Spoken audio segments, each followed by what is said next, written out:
মা, এসিটা অন করে দাও, আমার খুব গরম লাগছে আর আমার খুব ঘুমও পাচ্ছে গো। এখানে যত ইচ্ছে এসি খেয়ে নে, গ্রামে যখন ঠাকুমার বাড়ি যাবি ওখানে কিন্তু কোনো এসি পাবি না। মা, মায়াঙ্কে সত্যি কথা বলছে, ঠাকুমার বাড়িতে এসি নেই? এই সব কথা ওখানে গিয়ে জানতে পারবে।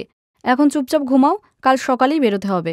মা প্রিয়া, গ্রামের এত বিশুদ্ধ বাতাস পাবে তোমরা যে তোমাদের এসির দরকারই পড়বে না। দেখবে তোমরা ওখানে গিয়ে খুব এনজয় করবে। হ্যাঁ, সেটা তো ওখানে গেলেই জানতে পারবো। এখন এই অ্যালার্জিটা বন্ধ করো। পুরো 3 মাস ওখানে কিভাবে থাকবো? আর মাকেও বলি, ননদের আশীর্বাদ এই এত গরমে কেউ রাখে? সুহানা, মধু শ্বশুরবাড়ির লোকেরা চাইছে বিয়েটা যেন শীতকালে হয়, তাই মা একটা ছোট্ট করে অনুষ্ঠানের ব্যবস্থা করেছে। কেননা কথাটা যাতে পাকা হয়ে যায়। আমি সব মোটামুটি গোছগাছ করে নিয়েছি, তোমরা তাড়াতাড়ি শুয়ে পড়ো, কালকে সকালবেলা আবার আমাকে গাড়ি ড্রাইভ করতে হবে। শীতকালে রাখতে পারতো।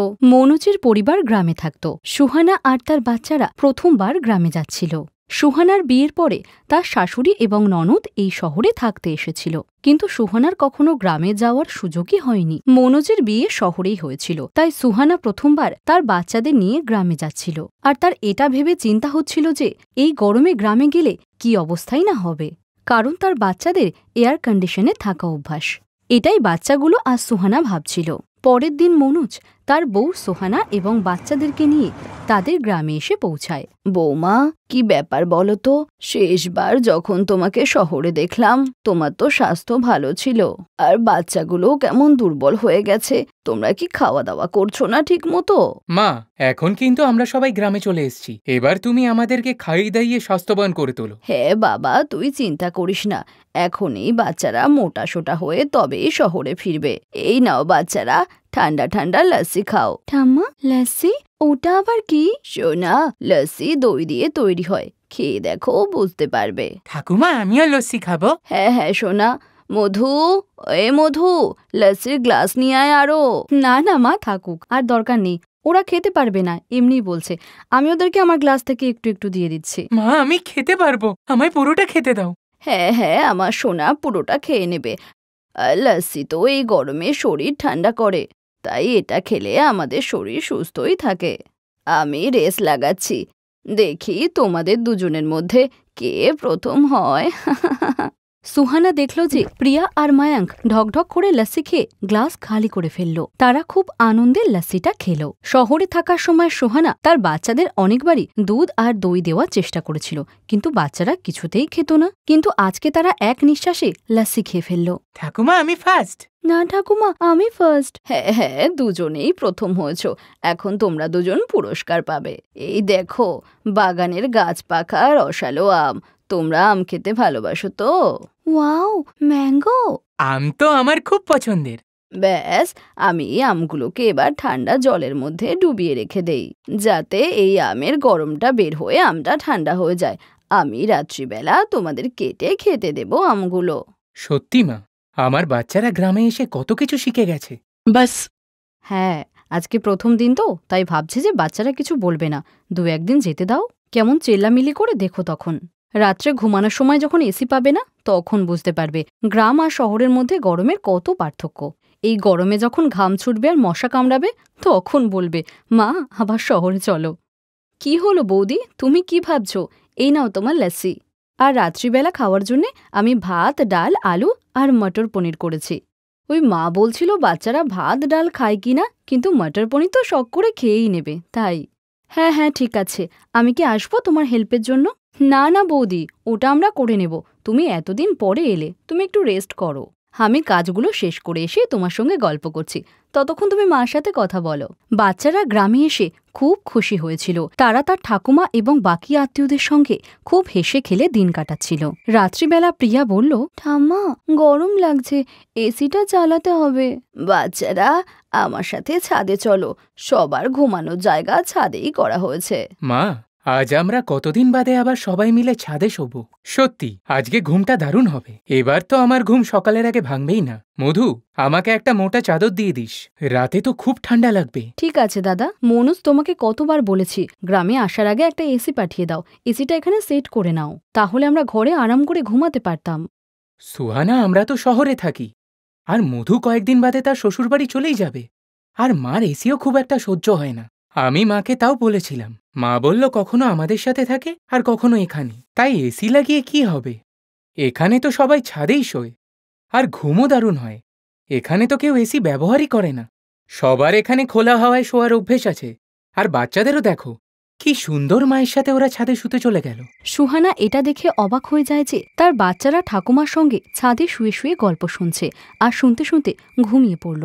কিছুদিন পর মধুর আশীর্বাদের অনুষ্ঠান খুব ধুমধাম করে পালন হয়। যতক্ষণ বাচ্চারা গ্রামে ছিল ততক্ষণ তারা কোনো কিছুতেই জেদ করেনি। গ্রামের গরম আবহাওয়ার কোনো রকম প্রভাব বাচ্চাদের উপর পড়েইনি। সুহানা বুঝতে পারল যে সে ভুল ছিল। বাচ্চারা গ্রামের গরমের পরিবেশকে খুব উপভোগ করেছিল। যেমন শহরে গরমের হাত থেকে বাঁচতে অনেক যন্ত্রের উপায় ছিল, ঠিক তেমনই গ্রামেও প্রাকৃতিক উপায় আছে। সে এটা ভেবেই খুশি ছিল যে বাচ্চারা সব পরিস্থিতিতে থাকতে শিখে গেছে, সেটা গ্রামে হোক কিংবা শহরে। সব অবস্থায় বাচ্চারা মানিয়ে নিতে পারবে। বাচ্চারা, তোমাদের কথা খুব মনে পড়বে। তোমাদের সাথে থাকার অভ্যাস হয়ে গেছে যে। মা, তুমি এর মধ্যে মধুকে নিয়ে শহরে চলে এসো, বাচ্চারাও তোমাদের দেখলে খুব খুশি হয়ে যাবে। হ্যাঁ বাবা, আসবো, একটু গরমটা কমুক, আমি আসবো। বাচ্চারা কোথায়? দাঁড়াও, আমি দেখছি। সুহানা দেখলো বাচ্চারা ট্যাপ কলের সামনে দাঁড়িয়ে ঠান্ডা ঠান্ডা জলে তাদের মুখ ধুচ্ছে আর লাফিয়ে লাফিয়ে আনন্দ করছে, যেন মনে হচ্ছে এই গরম পরিবেশের সাথে তারা আনন্দে খেলা করছে। এই নাও বাচ্চারা। সুহানার চোখ জলে ভরে যায়। সে সবার থেকে বিদায় নিয়ে আর চোখে অনেকটা স্বপ্ন নিয়ে মনোজ আর বাচ্চাদের সঙ্গে তাদের শহরে ফিরে আসে। কিন্তু শহরে ফিরেও বাচ্চারা গ্রামের কথাই বলে যাচ্ছিল, যা দেখে সুহানা আর মনোজ খুব খুশি হয়েছিল।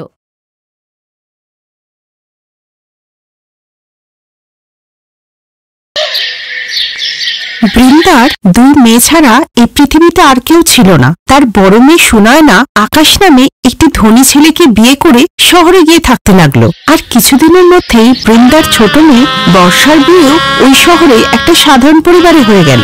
এইভাবেই দুই বোন এক শহরেই থাকত। তাই অনেকদিন বৃন্দা তার মেয়েদেরকে দেখেনি।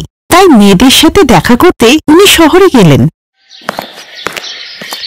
বাবা রামলাল, মেয়েদের কাছে যাচ্ছি, একটু ভালো লাড্ডু আর মিষ্টি বানিয়ে দাও, বেশি করে ঘি দিও, কিন্তু টাকা আমি ফিরে এসে দেব।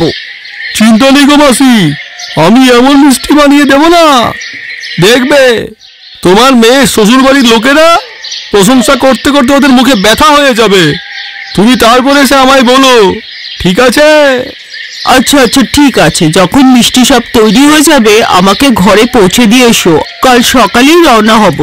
পরের দিন সকালবেলা বৃন্দা দেবী বাস ধরে বড় মেয়ে সুনয়নার বাড়ি আগে যায়। বৃন্দা দেবী আগে করে তার মেয়েদের জানায়নি যে তিনি আসছেন। তাকে হঠাৎ করে দেখে তার বড় মেয়ে সুনয়নার মুখ ভার হয়ে যায়। মা, তুমি আসার আগে আমাকে একবার জানালে না? আমি ভাবলাম যে আমি হঠাৎ করে এসে তোকে চমকে দেব। কেন, তোর কি ভালো লাগলো না মা? না না, এরকম কোনো ব্যাপার না। তুমি তো জানো আমি বড়লোক বাড়ির বউ। আমাদের বাড়িতে সব বড় বড় লোকেরা সবসময় আসা যাওয়া করে। আর তাই তুমি যে হট করে চলে এলে, তো আমাকে সব দিকটা দেখতে হবে না। আজকে আকাশের কিছু বন্ধুরা এসছে, আমি তাদের জলখাবার রেডি করছি। তুমি আমার রুমে গিয়ে বসো, আমি রামুর হাত দিয়ে তোমারও একটু জলখাবার পাঠিয়ে দিচ্ছি, ঠিক আছে? ঠিক আছে মা, তুই আগে জামাইয়ের বন্ধুদের জলখাবার দে, আমি তোর ঘরে গিয়ে বসছি। আর মা, তুই জলখাবারের চিন্তা করিস না, আমি নিজের সাথে পরোটা আর আচার বেঁধে এনেছি, আমি সেটাই খাবো। আর আমারও তো খিদেও নেই।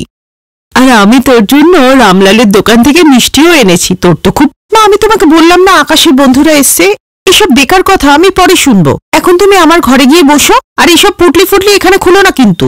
সুনয়নার এই কথা শুনে বৃন্দা দেবীর মন খুব খারাপ হয়ে যায়, আর সে গিয়ে সুনয়নার ঘরে বসে। 2 ঘন্টা হয়ে গেল, কেউ ঘরে এলো না, কেউ একজন এক গ্লাস জলের জন্য বলল না। অনেকক্ষণ পরে আকাশ যখন ঘরে আসে, এসে দেখে বৃন্দা দেবী ঘরে বসে আছেন। আরে মা, আপনি কখন এলেন? প্রণাম। থাক থাক বাবা, বেঁচে থাকো, আমি একটু আগেই এসেছি। সুনয়না আমাকে এই ঘরে পৌঁছতে বলল। তোমার বন্ধুরা এসেছিল তো, তাই দেখা করতে পারিনি। হ্যাঁ মা, শোনো না, ঠিকই বলেছে, এই জাস্ট গেল ওরা। আসলে আমার বন্ধুটার আজকে বিবাহ বার্ষিকী, তাই এসেছিল। সরি মা, আমি না ভুলেই গেছি যে তুমি এসেছো। আসলে এত কাজ ছিল তো, এদিকে খেয়ালই ছিল না। মা তুমি যা খাবে রামুকে ডেকে বানিয়ে নিও, আর শাশুড়ি না থাকলে তোমার সময়টা কেটে যেত, উনিও বোনের বাড়ি গেছেন। তাই তো আমি তোমাকে বলছিলাম যে জানিয়ে আসলে সুবিধা হতো। রামু, মাকে চা আর জলখাবার দাও, তারপর রাতের খাবার। না না মা, আমি তো একদিনের জন্যই এসছি, ভাবছি রাতটা বর্ষা বাড়িতেই থাকবো। জামাইয়ের সাথে তো দেখা হলো, বাচ্চারা কোথায় দেখতে পাচ্ছি না যে? বাচ্চারাও মায়ের সাথে গেছে, দুদিনের ছুটি ছিল তো ওদের। মা আমার না লেট হচ্ছে, আমি না রেডি হই। হ্যাঁ বাবা, বেশি কিছু জিনিস তো আনতে পারিনি, আশীর্বাদ স্বরূপ এই সামান্য টাকাটা এনেছি, এটা তুমি নাও।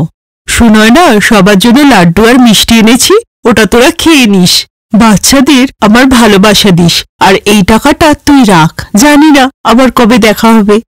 কি মা, আজকে তুমি 101 টাকা দাও? এই টাকা আমার লাগবে না, এটা বর্ষাকে দিয়ে দিও, ওর টাকার দরকার আছে। আকাশ, তুমি ওই টাকা ফেরত দিয়ে দাও, ওটা দিনেশকেই দিয়ে দেবে, ওর কাজে লাগবে। হ্যাঁ। না বাবা, এটা তো আমি তোমাদের জন্য এনেছি। শোন না, শোনা না মা, শোন না। মা আমি এমনি লেট হয়ে গেছি, আমার বিউটি পার্লারে অ্যাপয়েন্টমেন্ট আছে, আকাশের সাথে বেরোতে হবে। মা মা তোমার সাথে কথা বলার আমার একদম সময় নেই। আর হ্যাঁ, যদি খাবার খেতে হয় রামুকে বলে খেয়ে নিও, নালে যাওয়ার সময় ওকে বলে যেও। হ্যাঁ, না বলে চলে গেলে গেট খোলা থাকবে আর চোর ঢুকবে, তাই বলে যেও কিন্তু। বৃন্দা দেবী কত আশা নিয়ে তার বড় মেয়ের সাথে দেখা করতে এসেছিল, কিন্তু বড় মেয়ের ব্যবহারে তার মন একদম ভেঙে যায়। উনি বড় মেয়ের ঘরে এক গ্লাস জলও খেলেন না, আর রামুকে বলে উনি চলে এলেন। বৃন্দা দেবীর চোখে জল ছিল, তিনি মনে মনে ভাবতে লাগলেন, বড় মেয়ের বাড়িতে তো এই ব্যবহার পেলাম, জানি না ছোট মেয়ের বাড়িতে কি হবে। বৃন্দা এইসব ভাবতে ভাবতেই রাস্তা দিয়ে হাঁটছিল, হঠাৎই তার পাশে একটা অটোরিকশা এসে দাঁড়ালো। অটোরিকশাটা দিনেশের ছিল, কারণ দিনেশ অটোরিকশা চালাতো। আরে মা, আপনাকে দেখে যেন অবাক, আপনি শহরে এলেন, জানালেন না? আসুন আসুন মা, বাইরে অনেকটা রোদ, আপনি এসে অটোতে বসুন। আমি বর্ষার সাথেই দেখা করতে যাচ্ছি, তার আগে ভাবলাম সুনয়নার সাথে একটু দেখা করে আসি, ওখান থেকেই ফিরছি। ও, এই ব্যাপার। বর্ষা আপনাকে দেখলে খুব খুশি হবে। মা, আপনি এসে অটোতে বসুন, আমি আপনার জন্য এক বোতল ঠান্ডা জল নিয়ে আসছি, আপনি আসুন।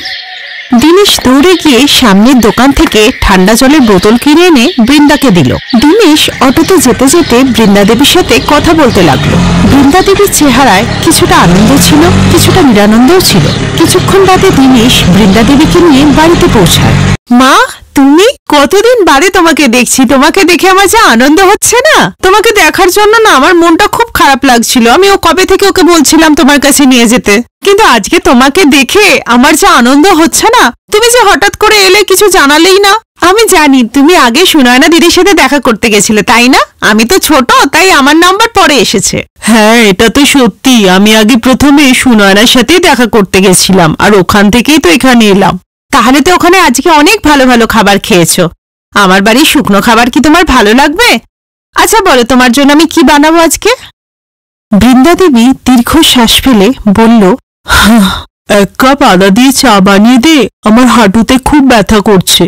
হ্যাঁ হ্যাঁ, চা তো আমি এখনই বানিয়ে দিচ্ছি মা। এই শোনো, বাজার থেকে সিঙ্গারা কিনে আনো, মনে হচ্ছে মা কিছুই খায়নি। হ্যাঁ, আমি এক্ষুনি নিয়ে আসছি। না না বাবা, সিঙ্গারা না, আমি রামলালের দোকান থেকে মিষ্টি লাড্ডু এনেছি, চায়ের সাথে ওটাই খাবো। রামলালের দোকানের লাড্ডু আর মিষ্টি? আমি তো কবে থেকে খাবো ভাবছিলাম মা। ভালোই হলো, আমি তাড়াতাড়ি চা বানিয়ে নিয়ে আসি, 3 জন বসে খাবো। এখনই যাচ্ছি। বর্ষা কিছু কিছু বুঝে গেছিল, কিন্তু জিজ্ঞেস করা সে ঠিক মনে করল না। ও বুঝতে পেরেছিল যে এসব বললে মা কষ্ট পাবে, তাই মাকে খুশি রাখার জন্য যা কিছু করার দরকার সে সেটা করেছিল, আর দিনেশও ওর সঙ্গ দিচ্ছিল। এরপর বেশ কিছুদিন বৃন্দা দেবী ছোট মেয়ের বাড়িতেই থেকে গেল। ওরা দুজনা মিলে বৃন্দা দেবীকে সারা শহর দেখালো আর শপিং করিয়ে দিল। যতটা ওরা দুজনে পারত সেটাই করলো।